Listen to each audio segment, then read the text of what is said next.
చూడండి అయితే వచ్చి చికెన్ కర్రీ చేస్తున్నాను. ఉల్లిపాయలు టమాటాలు అన్నీ వేస్తాను. ఇదైతే ఫ్రై ఎగుతాయండి. ఇలాగా చూడండి అంత గ్రీనిష్గా చిక్కుడుకాయలు మాత్రం చక్కగా నీట్గా వేసి ఉంచుకున్నాను.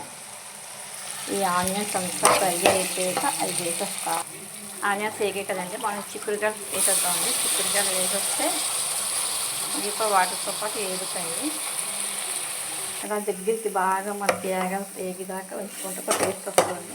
చిక్కుడుకాయ ఫ్రై బాగుంటుంది. ఇలాగే పర్లేదు కొంచెం వాటర్ వేసుకున్న మన ఇలా ఉంచేసుకుని మగ్గించుకున్నా పర్లేదండి, బాగుంటుంది ఫ్రెండ్స్. ఇలాగైనా కొంచెం వాటర్ వేసుకుంటూ ఇంకా వాటర్ అయితే వేసాను. మగ్గకి మళ్ళీ చూపిస్తాను.